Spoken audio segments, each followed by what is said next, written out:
పశ్చిమ గోదావరి జిల్లా వీరవాసరంలో ఆక్వా రైతులు రోడ్డెక్కారు. రొయ్యల మేత ధరల పెంపై నిరసనగా ఆందోళన చేపట్టారు. 3 నెలల్లో 2 సార్లు మేత ధరలు పెంచడంతో ఇబ్బందులు పడుతున్నామని చెబుతున్నారు. టన్నుకు 8,000 నుంచి 10,000 పెరగడంతో తమపై పెను భారం పడుతోందని ఆవేదన వ్యక్తం చేస్తున్నారు. ధరల పెంపుకు నిరసనగా రొయ్య మేత బస్తాలు దగ్ధం చేస్తారు. ఫీడ్ కంపెనీలు ఎక్స్పోర్టర్లు కిలోకు 20 రూపాయలు పెంచడంతో పెను భారంగా మారిందన్నారు. తమను డిప్యూటీ సీఎం పవన్ కళ్యాణ్, మంత్రి నారా లోకేష్ అధికారులు విజ్ఞప్తి చేస్తున్నారు. పూర్తి సమాచారం ఇచ్చేందుకు మా కరెస్పాండెంట్ ప్రసాద్ ఇంకా రొయ్య రైతులు ఏం చెప్తున్నారు? సతీష్, నేడు పశ్చిమ గోదావరి జిల్లా ఈరవాసంలో అయితే ఆక్వా రైతులు రోడ్డు దిక్కి రొయ్య రేతలు ధరలు పెంపుపై నిరసన వ్యక్తం చేసిన పరిస్థితి అయితే ఉంది. అయితే గత 3 నెలల కాలంలో 2 సార్లు ఆక్వా మేత రైతులు పెంపకంపై ఇటు ఆక్వా రైతులు అయితే ఈరవాసంలో ఆందోళన చేసిన పరిస్థితి అయితే నేను చూడొచ్చు.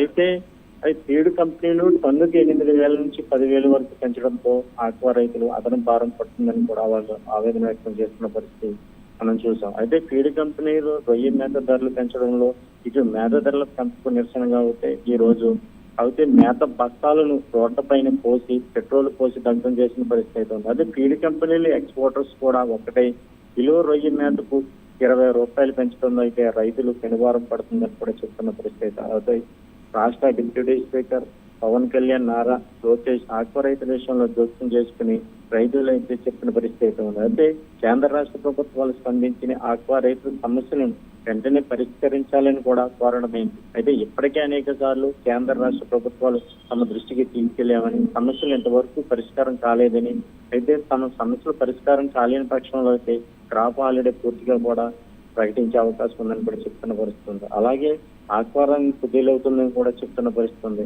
మరోసారి రాష్ట్ర ప్రభుత్వాలు కానీ ఇది కేంద్ర ప్రభుత్వం కానీ తమ పరిస్థితులను దృష్టిలో పెట్టుకుని ఆలోచించాలని కూడా కోరడమైంది. అయితే లేని పక్షంలో మరోసారి రాష్ట్ర వ్యాప్తంగా ఉద్యమించే అవకాశం ఉందని కూడా ఆక్వా రైతులైతే చెప్తున్న పరిస్థితి అయితే ఉంది.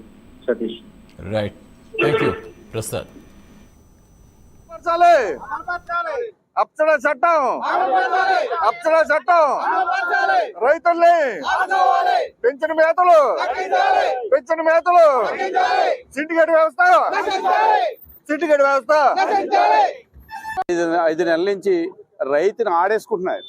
ఓ పక్క ట్రంప్, ఓ పక్క యుద్ధం, ఓ పక్క ప్రాసెసింగ్ ప్లాంట్లు, ఇప్పుడు కొత్తగా ఫీడ్ వ్యవస్థకి అంతుమతి లేకుండా అప్సరా చట్టం అనేది ఆచరణ తీసుకోకుండా వాళ్ళు ఇష్టం వచ్చినట్టు 8 రూపాయలు అంటే రైతు ఏమైపోతాడు? కాస్ట్ ఆఫ్ ప్రొడక్షన్ ఇంచుమించు 15 రూపాయలు పెరిగిపోయినట్టు. మాకు ఎక్కడి నుంచి తేవాలి డబ్బులు? ఎక్కడి నుంచి తేవాలి? కష్టపడి రాత్రి పగలనగా చెరువుల దగ్గర పడుకుని నేను కష్టపడితే ఈ ఫీడ్ ప్లాంట్ వాళ్ళు, ప్రాసెసింగ్ ప్లాంట్ వాళ్ళు దోసుకు తినేస్తే రైతులు ఎవడు ఉండడు. రైతు లేకపోతే గవర్నమెంట్ ఉండదు, ఎవరు ఉండరు. ఇక్కడ ఈ ఏరియా ఏంటి, మన ఆంధ్రప్రదేశ్ అసలు ఎలా మనుగడ సాధిస్తుందో కూడా తెలియకుండా పోద్ది. ముందు రైతుని బతికించాలి. ఆ విధంగా మా ప్రభుత్వం, మా కూటమి ప్రభుత్వం, పవన్ కళ్యాణ్ గారు, లోకేష్ గారు ముందుకు వచ్చి దీన్ని తగు విధంగా చర్య తీసుకుంటే మరి రైతులందరూ కలిసి చేయగలం. లేకపోతే మేము చేయలేము. తద్వారా రాష్ట్రం ఎక్కడికి వెళ్ళాలో కూడా తెలియదు. ఎందుకంటే మన రాష్ట్రం బతుకుతున్నదే మన రొయ్యల ఆక్వా పరిశ్రమ వచ్చే ఆదాయం మీద. కాబట్టి కంపల్సరీగా పవన్ కళ్యాణ్ గారు, లోకేష్ గారు తగు విధంగా చర్య తీసుకుని మమ్మల్ని కాపాడాలని, ఆ విధంగా చేస్తే మేము రొయ్యలు కల్చర్ చేయలేమని తెలియజేస్తూ మీకు నమస్కారం.